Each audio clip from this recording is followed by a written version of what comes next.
അധികമായാൽ എന്തും വിഷമാണ്. ആത്മവിശ്വാസം നല്ലതാണ്. എന്നാൽ അമിതമായ ആത്മവിശ്വാസം ചിലപ്പോൾ എടുത്തു ചാടി തെറ്റായ തീരുമാനങ്ങൾ എടുക്കുവാൻ പ്രേരണയാകും. നിങ്ങൾ എന്തിലാണ് അല്ലെങ്കിൽ ആരിലാണ് ആശ്രയിക്കുന്നത് എന്നുള്ളത് നിങ്ങളുടെ വിധി നിർണ്ണയിക്കുകയും ചെയ്യും.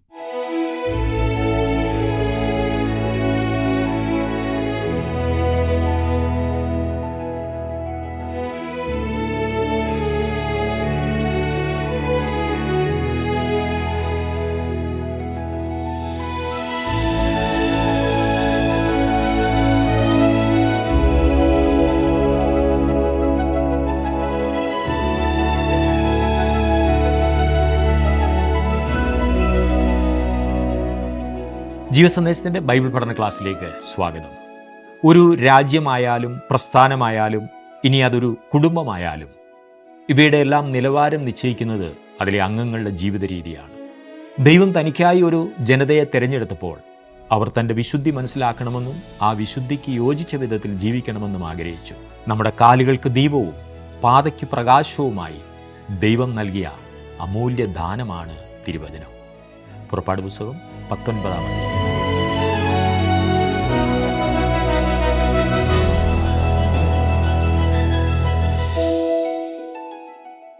തൻ്റെ കാർക്കശ്യക്കാരനായ പിതാവിൻ്റെ നിയന്ത്രണങ്ങളോട് അല്പം പോലും യോജിക്കുവാൻ കഴിയാതെ ബാബു ഏറെ ബുദ്ധിമുട്ടി.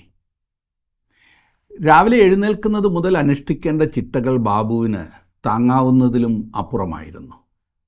മാത്രമല്ല, അതിൽ പലതും അറുബോറനായി അവന് തോന്നി. തൻ്റെ സമപ്രായക്കാർ കളിക്കുവാനും അവർക്കിഷ്ടമുള്ള മറ്റു കാര്യങ്ങൾ ചെയ്യുവാനും ഓടി നടക്കുമ്പോൾ ബാബു അനുവർത്തിക്കേണ്ട കാര്യങ്ങളുടെ ഒരു നീണ്ട ലിസ്റ്റും ചെയ്യരുതാത്തതിൻ്റെ മറ്റൊരു ലിസ്റ്റും കണ്ടും കേട്ടും ബാബു മടുത്തു.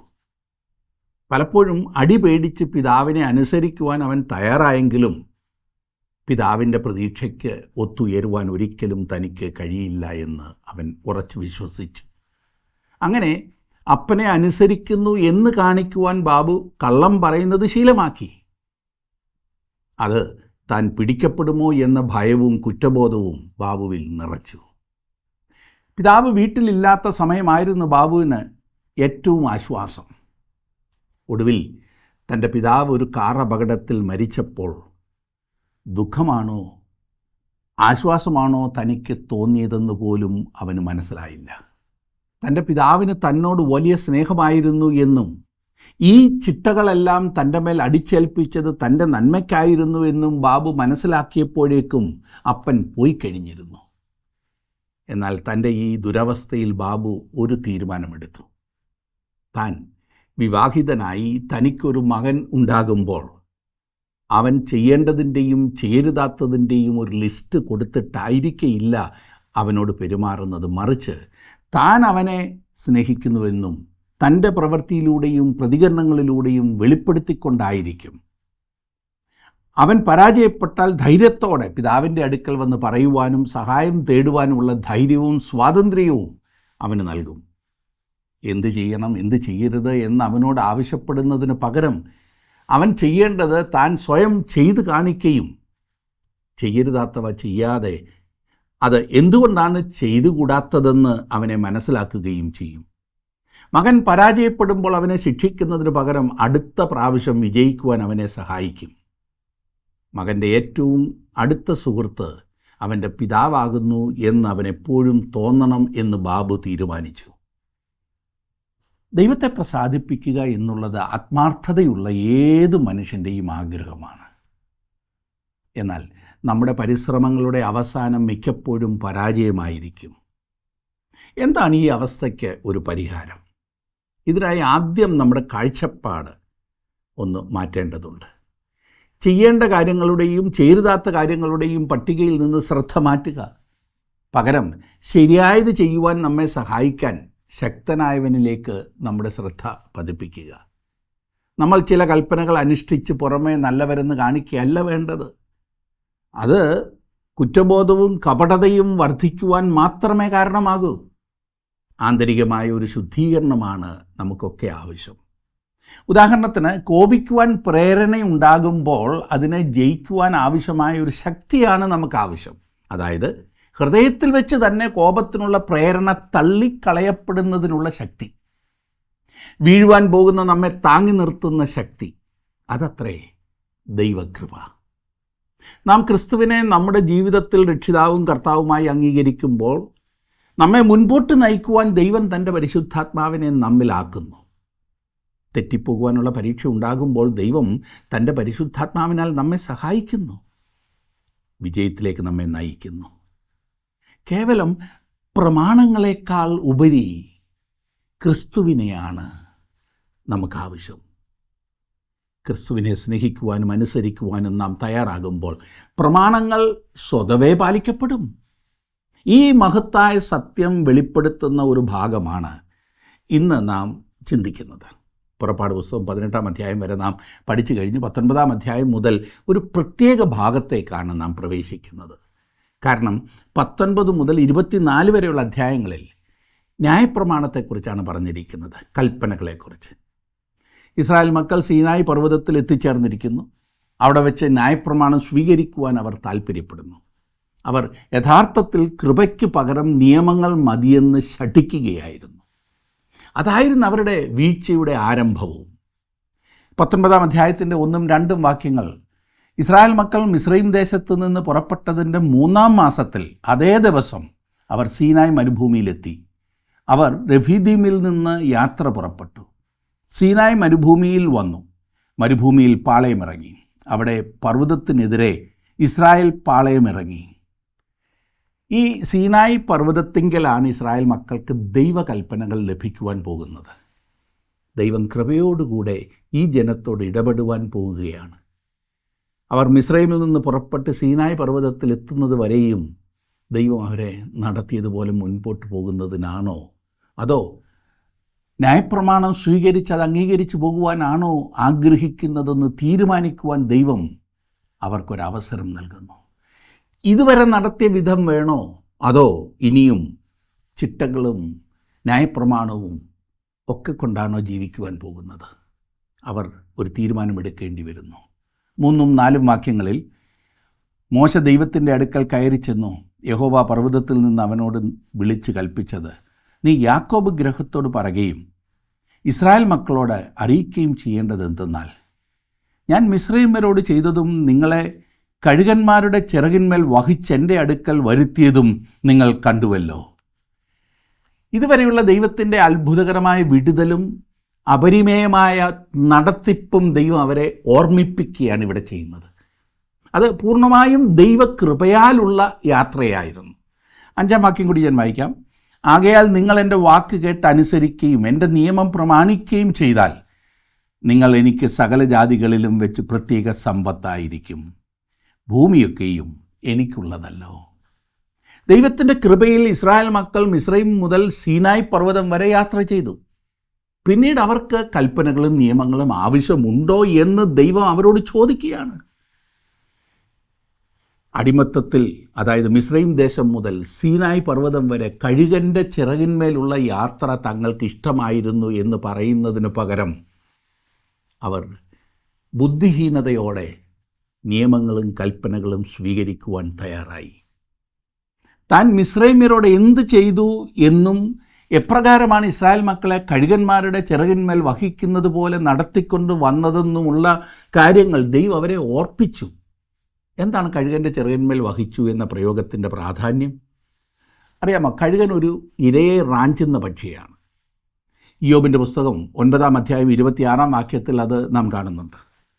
അവിടെ വായിക്കുന്നത്, അത് ഓട കൊണ്ടുള്ള വള്ളം പോലെയും ഇരയെ റാഞ്ചുന്ന കഴുകനെ പോലെയും കടന്നു പോകുന്നു.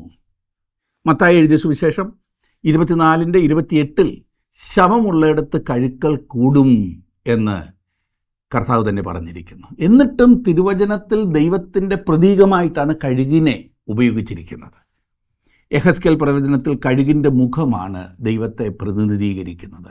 വെളിപ്പാട് പുസ്തകം 4-ാം അധ്യായത്തിൽ ദൈവത്തെ പറക്കുന്ന കഴുകിനോട് ചിത്രീകരിച്ചിരിക്കുന്നു. കഴുകിൻ്റെ ചിറകുകളും ഉയരത്തിലേക്ക് പറന്ന് ഉയരുവാനുള്ള അവയുടെ കഴിവും പ്രശംസനീയമാണ്. പക്ഷികളുടെ കുടുംബത്തിലെ ജെറ്റ് വിമാനമാണ് കഴുകൻ.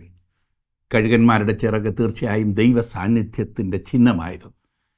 പുറപ്പാട് ദിവസം 19-ാം അധ്യായത്തിൻ്റെ 4-ാം വാക്യത്തിൽ ദൈവം ഇസ്രായേൽ ജനത്തോട് പറഞ്ഞു, ഞാൻ മിസ്രൈമ്യരോട് ചെയ്തതും നിങ്ങളെ കഴുകന്മാരുടെ ചിറകിന്മേൽ വഹിച്ച് എൻ്റെ അടുക്കൽ വരുത്തിയതും നിങ്ങൾ കണ്ടുവല്ലോ. അത് ദൈവത്തിൻ്റെ അത്ഭുതകരവും നിത്യവും മനോഹരവുമായ കൃപയായിരുന്നു. കൃപയാൽ ദൈവം ഇസ്രായേൽ മക്കളെ മിസ്രൈമിൽ നിന്ന് പുറപ്പെടുവിച്ച് സീനായി വരെ കൊണ്ടുവന്നു. ദൈവം അവരെ നിസ്സഹായരും നിരാലംബരുമായി മിസ്രൈമിൻ്റെ അടിമത്തത്തിൽ കാണുകയും അവരെ അവിടെ നിന്ന് വിടുവിക്കുകയും ചെയ്തു. അവൻ അവരെ രക്തത്താൽ വീണ്ടെടുത്തു. സംഹാരദൂതൻ മിസ്രൈം ദേശത്തു കൂടി കടന്നുപോയ രാത്രിയിൽ തന്നെ ഇസ്രായേൽ മക്കൾ മിസ്രൈമിൽ നിന്ന് യാത്രയായി. അവർ ചെങ്കടലിൻ്റെ തീരത്തെത്തി.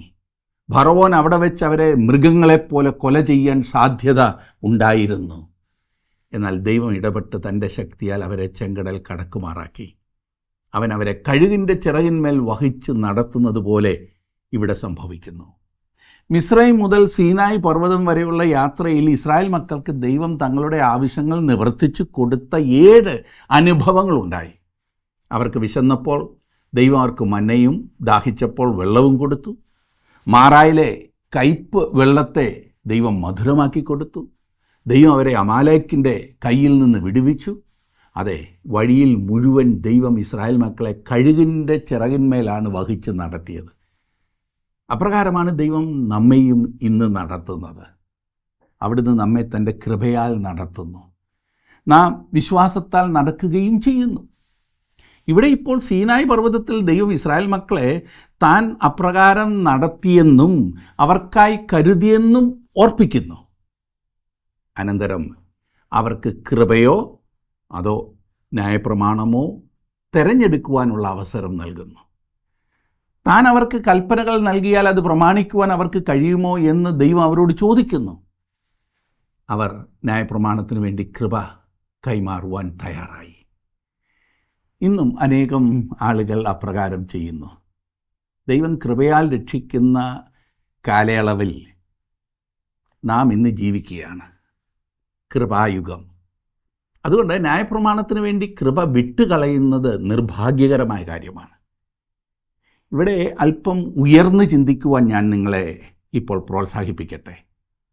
ദൈവം ന്യായപ്രമാണം കൊണ്ട് രക്ഷിക്കുന്നില്ല. ന്യായപ്രമാണവും കൃപയും തമ്മിൽ എന്തുമാത്രം വ്യത്യാസമുണ്ടെന്ന് നമുക്ക് നോക്കാം. ന്യായപ്രമാണം ഡിമാൻഡ് ചെയ്യുന്നു, ആവശ്യപ്പെടുന്നു. കൃപ നൽകുന്നു. ന്യായപ്രമാണം പ്രവർത്തിക്കാൻ പറയുന്നു. കൃപ വിശ്വസിക്കാൻ പറയുന്നു. ശാപത്തിൻ്റെ പ്രഖ്യാപനം നടത്തിക്കൊണ്ട് ന്യായപ്രമാണം നമ്മെ ഭയപ്പെടുത്തുന്നു. കൃപയാകട്ടെ അനുഗ്രഹം വാഗ്ദത്തം ചെയ്തുകൊണ്ട് പ്രത്യാശ പകരുന്നു. ന്യായപ്രമാണം പറയുന്നത് അത് ചെയ്താൽ നീ ജീവിക്കുമെന്നാണ്. എന്നാൽ കൃപ പറയുന്നത് ജീവിക്കുക എന്നാൽ നീ പ്രവർത്തിക്കുമെന്നാണ്. ന്യായപ്രമാണം ഏത് ഉത്തമനായ മനുഷ്യനും ശിക്ഷ കൽപ്പിക്കുന്നു. കൃപയാകട്ടെ എത്ര അധമനായ മനുഷ്യനെയും രക്ഷിക്കുന്നു. ന്യായപ്രമാണം ദൈവത്തിൻ്റെ സ്വഭാവത്തെയും മനുഷ്യൻ്റെ ബലഹീനതയെയും വെളിപ്പെടുത്തുന്നു. റോമാലേഖനം 3-ാം അധ്യായം 19-ാം വാക്യത്തിൽ പൗലോസ് അപ്പോസ്തലൻ പറയുന്നു, ന്യായപ്രമാണം പറയുന്നതെല്ലാം ന്യായപ്രമാണത്തിന് കീഴുള്ളവരോട് പ്രസ്താവിക്കുന്നു എന്ന് നാം അറിയുന്നു. അങ്ങനെ ഏതു വായും അടഞ്ഞ് സർവ്വലോകവും ദൈവസന്നിധിയിൽ ശിക്ഷായോഗ്യമായി തീരേണ്ടതത്രേ. രക്ഷയ്ക്കുള്ള മുഖാന്തരമായി ദൈവം ഒരിക്കലും ന്യായപ്രമാണം നൽകിയിട്ടില്ല. ന്യായപ്രമാണം പാലിച്ചതുകൊണ്ട് ആരും ഇതുവരെ രക്ഷയുടെ അനുഭവത്തിലേക്ക് വന്നിട്ടുമില്ല. മോശ ഒരു കൊലപാതകനായിരുന്നു. അവൻ ഒരു മുൻകോപിയായിരുന്നു. അവൻ കോപിഷ്ഠനാകുകയും ദൈവത്തോട് അനുസരണക്കേട് കാണിക്കുകയും ചെയ്തിട്ടുണ്ട്. പിന്നെ എന്തിനാണ് ന്യായപ്രമാണം നൽകിയിരിക്കുന്നത്? അതിൻ്റെ പ്രത്യേകമായ കാരണം ഗലാത്യലേഖനം 3-ാം അധ്യായം 19-ാം വാക്യത്തിൽ പറഞ്ഞിട്ടുണ്ട്. അവിടെ നാം വായിക്കുന്നത്, എന്നാൽ ന്യായപ്രമാണം എന്തിന്? വാഗ്ദത്തം ലഭിച്ച സന്തതി വരുവോളം അത് ലംഘനങ്ങൾ നിമിത്തം കൂട്ടിച്ചേർത്തതും ദൂതന്മാർ മുഖാന്തരം മധ്യസ്ഥൻ്റെ കയ്യിൽ ഏൽപ്പിച്ചതുമത്രേ. നാം പാപികളാണെന്ന് വെളിപ്പെടുത്തേണ്ടതിനാണ് ന്യായപ്രമാണം നൽകിയിരിക്കുന്നത്. സന്തതി വരുവോളം അത് താൽക്കാലികമായി നൽകിയതാണ്. ഈ വാക്യത്തിൽ പറഞ്ഞിരിക്കുന്ന സന്തതി കർത്താവായ യേശു ക്രിസ്തു ആകുന്നു എന്നറിയാമല്ലോ. ഗലാത്യലേഖനം 3:24 പൗലോസ് അപ്പോസ്തലൻ തുടർന്ന് പറയുന്നു, അങ്ങനെ നാം വിശ്വാസത്താൽ നീതീകരിക്കപ്പെടേണ്ടതിന് ന്യായപ്രമാണം ക്രിസ്തുവിൻ്റെ അടുക്കലേക്ക് നടത്തുവാൻ നമുക്ക് ശിശുപാലകനായി ഭവിച്ചു. ശിശുപാലകൻ എന്ന് പറഞ്ഞിരിക്കുന്നത് ഒരു റോമൻ ഉദ്യോഗസ്ഥൻ്റെ വീട്ടിൽ കുട്ടിയെ നോക്കുന്ന അടിമയെക്കുറിച്ചാണ്, അല്ലാതെ ഒരു സ്കൂൾ അധ്യാപകനെക്കുറിച്ചല്ല. അവൻ ശിശുവിനെ കുളിപ്പിക്കുകയും വസ്ത്രം ധരിപ്പിക്കുകയും മുഖം കഴുകുകയും എടുത്തുകൊണ്ട് നടക്കുകയും ഒക്കെ ചെയ്യുന്നു. ഈ പറഞ്ഞ ശിശു സ്കൂളിൽ പോകുവാൻ പ്രായമാകുമ്പോൾ ശിശുപാലകൻ അവൻ്റെ കയ്യിൽ പിടിച്ചുകൊണ്ട് സ്കൂളിലേക്ക് അവനെ കൂട്ടിക്കൊണ്ടു പോകുന്നു. ശിശുപാലകൻ എന്നതിന് ഉപയോഗിച്ചിരിക്കുന്ന ഗ്രീക്ക് പദം പൈഡഗോഗസ് എന്നാണ്. അതിൻ്റെ അർത്ഥം ശിശുവിൻ്റെ കയ്യിൽ പിടിച്ചുകൊണ്ട് സ്കൂളിലേക്ക് നടത്തുന്ന ആൾ എന്ന് മാത്രമാണ്. ന്യായപ്രമാണം നമ്മുടെ ശിശുപാലകൻ മാത്രമാണ്. അത് നമ്മെ ഒരു ശിശുവിനെ പോലെ നമ്മുടെ കയ്യിൽ പിടിച്ച് നടത്തുകയും ക്രൂശിൻ്റെ അടുത്തേക്ക് നമ്മെ നയിക്കുകയും ചെയ്യുന്നു. എന്നിട്ട് പറയുകയാണ്, കുഞ്ഞെ, നിനക്കൊരു രക്ഷകനെ ആവശ്യമുണ്ട്. നീ ഒരു പാപിയാണ്, നീ രക്ഷിക്കപ്പെടേണ്ടിയിരിക്കുന്നു എന്ന് ഈ ന്യായപ്രമാണം നമ്മോട് പറയുന്നു. അതാണ് ന്യായപ്രമാണം ചെയ്യുന്നത്. 19-ാം അധ്യായത്തിൻ്റെ 6-ാം വാക്യത്തിൽ, നിങ്ങൾ എനിക്കൊരു പുരോഹിത രാജ്യത്വവും വിശുദ്ധ ജനവുമാകും, ഇവ നീ ഇസ്രായേൽ മക്കളോട് പറയേണ്ടുന്ന വചനങ്ങൾ ആകുന്നു. ഇസ്രായേൽ ഒരു പുരോഹിത രാജ്യത്വം ആയിരിക്കണമെന്നായിരുന്നു ദൈവത്തിൻ്റെ പ്രഥമമായ ഉദ്ദേശം. അവരിലെ എല്ലാ ഗോത്രങ്ങളും പുരോഹിത വർഗമായിരിക്കണം എന്നായിരുന്നു ദൈവത്തിൻ്റെ പദ്ധതി. എന്നാൽ കാദേശ് ബർന്നയിൽ പ്രവേശിക്കുവാൻ കഴിയാതെ പോയതിനാലും ന്യായപ്രമാണം സ്വീകരിക്കുവാൻ മോശ പർവ്വതത്തിൽ കയറിയപ്പോൾ അവർ സ്വർണ്ണക്കാളക്കുട്ടിയെ വാർത്തുണ്ടാക്കി ആരാധിച്ചതിനാലും പുരോഹിത ഗോത്രമാകേണ്ടതിന് ഒരു ഗോത്രത്തെ മാത്രം തിരഞ്ഞെടുത്തു. എന്നാൽ സഹസ്രാബ്ദ വാഴ്ചയിൽ, അതായത് ക്രിസ്തുവിൻ്റെ സഹസ്രാബ്ദ വാഴ്ചയിൽ, ഈ ജാതി മുഴുവനും രാജകീയ പുരോഹിതരായി തീരണമെന്നാണ് ദൈവത്തിൻ്റെ പരമമായ ഉദ്ദേശം. സഭ ഈ ഭൂമിയിൽ നിന്ന് നീക്കപ്പെട്ടിട്ട് പുതിയ യെരുശലേമിൽ യേശു കർത്താവിനോട് കൂടെ ആയിരിക്കുമ്പോഴാണ് വാസ്തവത്തിൽ ഇത് സംഭവിക്കുന്നത്. 7-ാം വാക്യത്തിൽ നാം കാണുന്നു, മോശ വന്ന് ജനത്തിൻ്റെ മൂപ്പന്മാരെ വിളിച്ചു, യഹോവ തന്നോട് കൽപ്പിച്ച് ഈ വചനങ്ങളൊക്കെയും അവരെ പറഞ്ഞു കേൾപ്പിച്ചു. മോശ കൃത്യമായി പ്രാഗൽഭ്യത്തോടെ യഹോവ തന്നോട് പറഞ്ഞതൊക്കെ ഇസ്രായേലിൻ്റെ മൂപ്പന്മാർക്ക് കൈമാറി. 8-ാം വാക്യത്തിൽ, യഹോവ കൽപ്പിച്ചതൊക്കെയും ഞങ്ങൾ ചെയ്യും എന്ന് ജനം ഉത്തരം പറഞ്ഞു. മോശ ജനത്തിൻ്റെ വാക്ക് യഹോവയുടെ സന്നിധിയിൽ ബോധിപ്പിച്ചു. സീനായി മലയിൽ വെച്ച് ഇസ്രായേൽ ജനത്തിന് കൽപ്പനകൾ നൽകിയത് ന്യായപ്രമാണ യുഗത്തിൻ്റെ ആരംഭമായിരുന്നു. ഈ ന്യായപ്രമാണ യുഗം മിസ്രൈമിൽ നിന്നുള്ള പുറപ്പാട് മുതൽ ക്രൂശ് വരെയുള്ള കാലയളവിനെയാണ് കാണിക്കുന്നത്. യേശുക്രിസ്തുവിൻ്റെ ക്രൂശ് വരെയുള്ള കാലയളവിനെ. എത്ര അനുയോജ്യമായ സാഹചര്യത്തിൽ ജീവിക്കുന്ന മനുഷ്യനും ന്യായപ്രമാണം അതുപോലെ പ്രമാണിക്കുവാൻ സാധ്യമല്ല എന്ന കാര്യമാണ് ഇവിടെ വെളിവാകുന്നത്. യഹോവ കൽപ്പിക്കുന്നതൊക്കെയും ഞങ്ങൾ ചെയ്യുമെന്ന് ഇസ്രായേൽ ഉത്തരം പറഞ്ഞു. അത് എന്താകുന്നു എന്നറിയുന്നതിന് മുൻപ് തന്നെ അതിഞ്ഞ് തരിക, ഞങ്ങളത് പ്രമാണിക്കുമെന്നാണ് അവർ പറഞ്ഞത്. ഭയങ്കര കോൺഫിഡൻസ് അല്ലേ? എന്നാൽ ന്യായപ്രമാണം ലഭിച്ചു കഴിഞ്ഞ് 1500 വർഷക്കാലം തങ്ങൾക്ക് ന്യായപ്രമാണം അനുഷ്ഠിക്കുവാൻ കഴിയുകയില്ലെന്നവർ നിരന്തരം വെളിപ്പെടുത്തിക്കൊണ്ടാണിരുന്നത്. ഇന്നും അനേകം ആളുകളുടെയും മനോഭാവം ഇതുതന്നെയാണ്. ഓർക്കണം, പ്രാകൃത മനുഷ്യന് സ്വാഭാവികമായി ദൈവത്തെ പ്രസാദിപ്പിക്കുവാൻ കഴിയുമെന്നാണ് മനുഷ്യർ ചിന്തിക്കുന്നത്. എന്നാൽ പ്രാകൃത മനുഷ്യന് ന്യായപ്രമാണം പാലിക്കുവാൻ കഴിയുകയില്ല എന്നതൊരു വേദനാജനകമായ യാഥാർത്ഥ്യമാണ്. അത് പാലിക്കുവാനുള്ള തങ്ങളുടെ പരിശ്രമങ്ങളിൽ അവർ ദയനീയമായി പരാജയപ്പെട്ടുകൊണ്ടേയിരിക്കുന്നു. പഴയ സ്വഭാവത്തെ നിയന്ത്രിക്കുന്നതിനാണ് ന്യായപ്രമാണം നൽകിയത്. എന്നാൽ അത് സാധ്യമായില്ല. കാരണം പഴയ സ്വഭാവം വിപ്ലവകരമായ ഒന്നാണ്. അതിനെ നിയന്ത്രിക്കുവാൻ കഴിയുകയില്ല. റോമാലേഖനം 8-ാം അധ്യായത്തിൻ്റെ 6-ഉം 7-ഉം വാക്യങ്ങളിൽ പൗലോസ് പറയുന്നത്, ജഡത്തിൻ്റെ ചിന്ത മരണം, ആത്മാവിൻ്റെ ചിന്തയോ ജീവനും സമാധാനവും തന്നെ. ജഡത്തിൻ്റെ ചിന്ത ദൈവത്തോട് ശത്രുത്വമാകുന്നു. അത് ദൈവത്തിൻ്റെ ന്യായപ്രമാണത്തിന് കീഴ്പ്പെടുന്നില്ല, കീഴ്പ്പെടുവാൻ കഴിയുന്നതുമല്ല. നമുക്കെല്ലാവർക്കും ഒരു പഴയ സ്വഭാവമുണ്ട്. അത് ദൈവത്തോട് ശത്രുത്വമാകുന്നു. അതിന് ദൈവത്തെ അനുസരിക്കുന്നതിനോ ദൈവത്തെ പ്രസാദിപ്പിക്കുന്നതിനോ ഒരിക്കലും കഴിയുകയില്ല. അതിനോട്ടുള്ള താല്പര്യവുമില്ല. ഇത് നിങ്ങൾ എപ്പോഴെങ്കിലും നിങ്ങളുടെ സ്വന്തം ജീവിതത്തിൽ മനസ്സിലാക്കിയിട്ടുണ്ടോ? ദൈവത്തിൻ്റെ നിലവാരം കാത്തു സൂക്ഷിക്കുന്നതിൽ നിങ്ങൾ പരാജയപ്പെടുകയാണെന്ന് നിങ്ങൾക്ക് ബോധ്യപ്പെട്ടിട്ടുണ്ടോ? എന്നാൽ ദൈവം വേറൊരു ക്രമീകരണം ഉണ്ടാക്കിയിരിക്കുന്നതിനാൽ നമുക്ക് ദൈവത്തെ സ്തുതിക്കാം. ഞാൻ ന്യായപ്രമാണം അനുഷ്ഠിക്കേണ്ടതുണ്ട്, അല്ലെങ്കിൽ ഈ പറയുന്നതായിട്ടുള്ള നിയമങ്ങളൊക്കെ ഞാൻ അനുഷ്ഠിക്കേണ്ടതുണ്ട് എന്ന് പറയുന്ന ആളുകളെക്കാൾ വലിയ കപടഭക്തിക്കാരെ കാണുവാൻ പലപ്പോഴും പ്രയാസമാണ്. ഞാൻ അത് ചെയ്യുന്നു, ഇത് ചെയ്യുന്നു, അത് മതി ദൈവത്തെ പ്രസാദിപ്പിക്കുവാൻ എന്ന് ചിന്തിക്കുന്ന ആളുകൾ. ദൈവത്തിൻ്റെ മാനദണ്ഡത്തിലേക്ക് ഉയരുവാൻ യാതൊരുത്തനും സാധ്യമല്ല സുഹൃത്തെ. ഇസ്രായേൽ ജനത്തെ ശ്രദ്ധിക്കുക. ദൈവം അവർക്ക് കൽപ്പനകളെ കൊടുക്കുവാൻ പോവുകയാണ്. അത് ഞങ്ങൾക്ക് തരിക, ഞങ്ങൾ പാലിക്കുവാൻ തയ്യാറാണ് എന്നാണ് അവർ അതിനോട് പ്രതികരിച്ചത്. എത്രമാത്രം ആത്മാഭിമാനവും ആത്മവിശ്വാസവും അഹന്തയുമാണ് ഈ ജനത്തിൽ വെളിവാകുന്നത്. ന്യായപ്രമാണത്താൽ ഒരു വ്യക്തിക്കും രക്ഷപ്പെടുവാൻ കഴിയുകയില്ല എന്ന് ദൈവം വെളിപ്പെടുത്തിയതിന് ശേഷവും ഇന്നും തങ്ങൾ ന്യായപ്രമാണം പാലിക്കുന്നുണ്ട് എന്ന് പറയുന്ന അസംഖ്യം സ്ത്രീ പുരുഷന്മാരുണ്ട്. യാതൊരു വ്യക്തിക്കും കൽപ്പന പാലിക്കുവാൻ കഴിയുകയില്ല. ദൈവത്തിൻ്റെ ആ നിലവാരത്തിലേക്ക് അതനുസരിക്കുവാൻ സാധിക്കില്ല. അനുയോജ്യമായ പരിതസ്ഥിതിയിൽ ഇസ്രായേൽ ജനം അത് പരീക്ഷിച്ച് നോക്കിയതാണ്. അതുകൊണ്ടാണ് യേശു നിക്കോദീമോസിനോട് പുതുതായി ജനിച്ചില്ലെങ്കിൽ ദൈവരാജ്യം കാണുവാൻ ആർക്കും കഴിയുകയില്ല എന്ന് പറഞ്ഞത്. അതായത് സ്വന്തം പരിശ്രമങ്ങൾ അവസാനിപ്പിച്ച് ദൈവത്തിൽ ആശ്രയിക്കുക. 9-ാം വാക്യത്തിൽ നാം കാണുന്നത്, യഹോവ മോശയോട്, ഞാൻ നിന്നോട് സംസാരിക്കുമ്പോൾ ജനം കേൾക്കേണ്ടതിനും നിന്നെ എന്നേക്കും വിശ്വസിക്കേണ്ടതിനും ഞാനിതാ മേഘതമസിൽ നിൻ്റെ അടുക്കൽ വരുന്നു എന്നരുളി ചെയ്തു. ജനത്തിൻ്റെ വാക്ക് മോശ യഹോവയോട് ബോധിപ്പിച്ചു. കൽപ്പനകൾ നൽകപ്പെട്ടതൊരു മനോഹര സംഭവമാണെന്ന് ചിലർ ചിന്തിക്കാറുണ്ട്. എന്നാൽ അത് സംഭ്രമജനകമായ ഒരു സംഭവമായിരുന്നു എന്ന് മുൻപോട്ട് പഠിക്കുമ്പോൾ നമുക്ക് മനസ്സിലാകും. അതൊരു സാധാരണ സംഭവമായിരുന്നില്ല. 10-11 വാക്യങ്ങളിൽ യഹോവ പിന്നെയും മോശയോട് കൽപ്പിച്ചത്, നീ ജനത്തിൻ്റെ അടുക്കൽ ചെന്ന് ഇന്നും നാളെയും അവരെ ശുദ്ധീകരിക്കുക.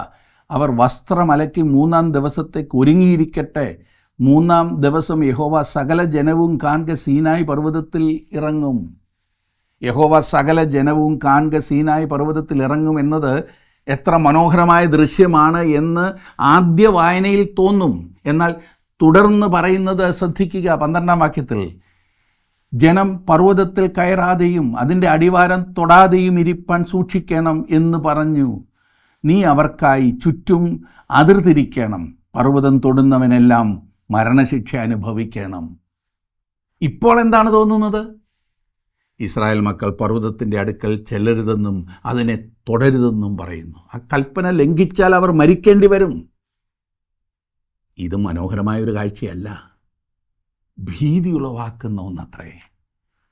13 മുതലുള്ള വാക്യങ്ങളിൽ, കൈ തൊടാതെ അവനെ കല്ലെറിഞ്ഞോ എയ്തോ കൊന്നുകളയണം. മൃഗമായാലും മനുഷ്യനായാലും ജീവനോടിരിക്കരുത്. കാഹളം ദീർഘമായി ധ്വനിക്കുമ്പോൾ അവർ പർവ്വതത്തിന് അടുത്തു വരട്ടെ. മോശ പർവ്വതത്തിൽ നിന്ന് ജനത്തിൻ്റെ അടുക്കൽ ഇറങ്ങിച്ചെന്ന് ജനത്തെ ശുദ്ധീകരിച്ചു. അവർ വസ്ത്രം അലക്കുകയും ചെയ്തു. അവൻ ജനത്തോട് 3-ാം ദിവസത്തേക്ക് ഒരുങ്ങിയിരിപ്പീൻ, നിങ്ങളുടെ ഭാര്യമാരുടെ അടുക്കൽ ചെല്ലരുത് എന്ന് പറഞ്ഞു.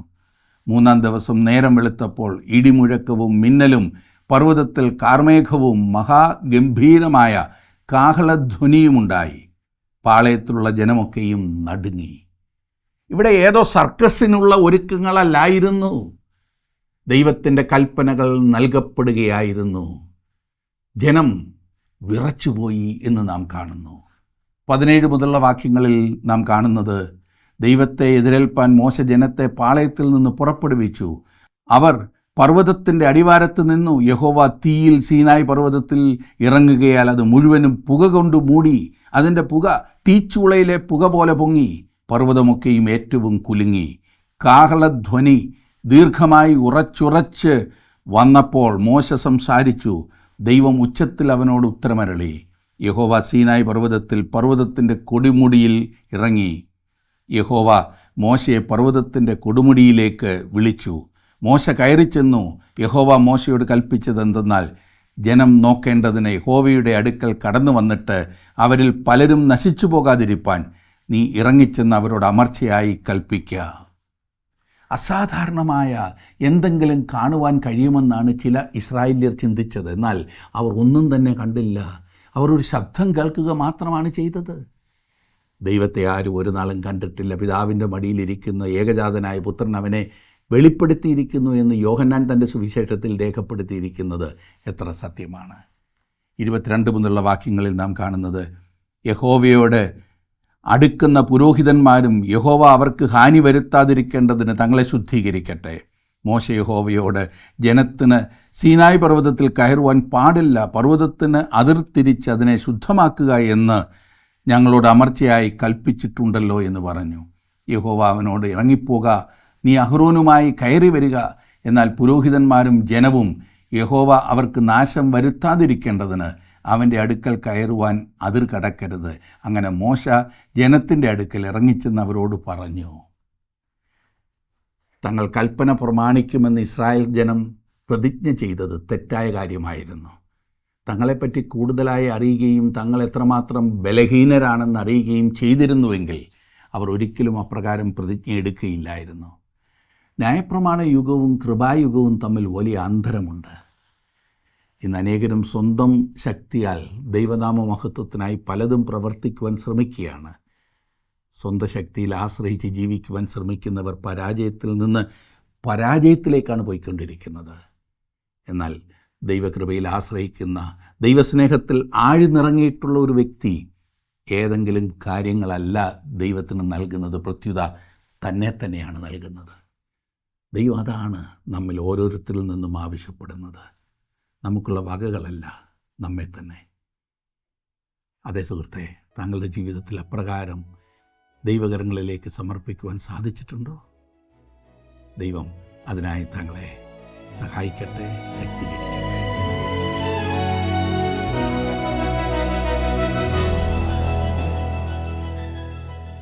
ദൈവത്തിൻ്റെ വിശുദ്ധന്മാർ അവിടുത്തെ തൃക്കാൽക്കലിരുന്ന് അവനിൽ നിന്ന് തിരുവചനങ്ങൾ പ്രാപിച്ചുവെന്ന് തിരുവചനം സാക്ഷ്യപ്പെടുത്തുന്നു. ദൈവത്തിൻ്റെ ശബ്ദം കേൾക്കുവാനും അത് തിരിച്ചറിയുവാനും നാം അവിടുത്തെ സന്നിധിയിൽ സമയം ചിലവഴിക്കേണ്ടതുണ്ട്.